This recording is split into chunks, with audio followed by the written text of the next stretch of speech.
माँ की ममता, एक रुला देने वाली कहानी।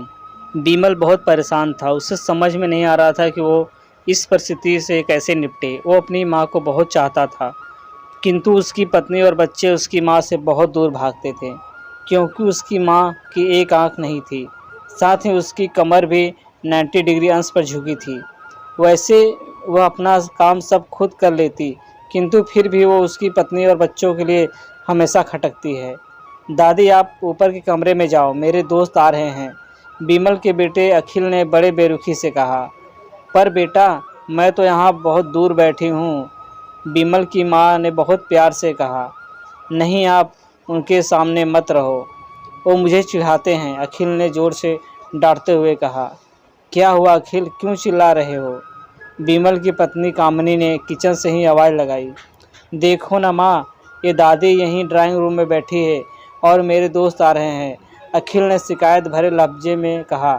माँ जी, आप ऊपर चली जाओ, क्यों हम लोगों को लजवाती हो, कामिनी ने बेटे को पछ लेते हुए कहा। बेचारी सरस्वती चुपचाप उठकर जीने के सहारे ऊपर जाने लगी। कमर झुकी होने के कारण उन्हें ऊपर चढ़ने में बहुत परेशानी हो रही थी, किंतु वो पूरी ताकत से ऊपर के एक अकेले कोने वाले कमरे में जाकर बैठ गई। बिमल बाजू के कमरे में सब सुन रहा था। उसे कष्ट हो रहा था कि उसकी माँ को अपमानित होना पड़ रहा है, किंतु वो असहाय था। अगर वो कुछ कहता है तो पत्नी और बच्चे उसका विरोध करने लगते हैं। दूसरे उनके तर्क भी सही लगते हैं, चूँकि वो एक प्रशासनिक अधिकारी था। उसका सामाजिक स्तर बहुत ऊंचा था। उसकी ससुराल भी कुछ घराने से थी, अतः वह चुपचाप इस तरह हर दिन अपनी माँ को अपमानित होते देखता रहता था। रात को बिमल की पत्नी ने कहा, देखो जी, अब कुछ करो। कल कलेक्टर साहब की पत्नी आई थी, माँ जी अपनी देसी धुन धारा में ही उनसे मिली, मुझे बहुत शर्म आ रही थी, बताते हुए कि मेरी सास है। मैंने कह दिया कि दूर के रिश्तेदार हैं, इलाज कराने आई हैं। बिमल को रोना आ गया, किंतु फिर भी वह चुप रहा। उसे समझ में नहीं आ रहा था कि वो क्या करे। अपनी बेटे की मन स्थिति को सरस्वती अच्छी तरह से जानती थी और बेटे को कोई कष्ट न हो इसलिए वो हर बात को चुपचाप सह लेती थी। बिमल बहुत उदास रहने लगा। एक तरफ परिवार और सामाजिक स्तर पर जीने की प्रतिबद्धता थी, तो दूसरी ओर आखिर माँ से अपने बेटे की यह हालत नहीं देखी गई। एक दिन उसने अपने बेटे से कहा, बिमल, बहुत दिन हो गए हैं, मैं अपने गांव जाना चाहती हूँ, मुझे वहाँ पहुँचा दो। मेरा यहाँ मन नहीं लग रहा है। किंतु माँ, वहाँ तो कोई नहीं है, तुम्हारी देखभाल कौन करेगा? बिमल ने आश्चर्य से पूछा। अरे, सब गांव वाले तो हैं और तुम्हारे मामा जी तो उसी गांव में रहते हैं, और फिर हम सारी व्यवस्थाएं कर आएंगे ना। कामनी को तो जैसे मन की मुराद मिल गई हो। हाँ बेटा, बहुत सही कह रही है, सरस्वती ने लंबी सांस लेते हुए कहा। बिमल जानता था कि गांव में माँ की देखभाल करने वाला कोई नहीं है, लेकिन अपनी पत्नी की जिद के कारण वह अपनी माँ को गांव छोड़ने पर विवश हो गया। माँ को गांव छोड़कर आते वक्त उसे रोना आ रहा था तथा अपनी बेबसी पर गुस्सा भी आ रहा था, किंतु परिवार, पत्नी और समाज ने उसके इन मनोभावों को दबा दिया और वो सुकून सा महसूस करने लगा। कुछ दिनों के बाद उसके चाचा, जो अमेरिका में रहते थे, आने वाले थे। जब बिमल बहुत छोटा था तो उसके पिता जीवित थे, तब वो भारत आए थे और उसके बाद वो भारत आने वाले थे। माँ को गांव छोड़कर जाते वक्त उससे रोना आ रहा था, अपनी बेबसी गुस्सा भी आ रहा था, किंतु परिवार और पत्नी व समाज ने उसकी इन मनोभावों को दबा दिया। वो सुकून सा महसूस करने लगा। कुछ दिनों के बाद उसके चाचा, जो अमेरिका में रहते थे, आने वाले थे। जब बिमल बहुत छोटा था तो उसके पिता जीवित थे, तब वो भारत आए थे और उसके बाद वो अब भारत आने वाले थे। कुछ दिनों के बाद उसके चाचा, जो अमेरिका में रहते थे, आने वाले थे।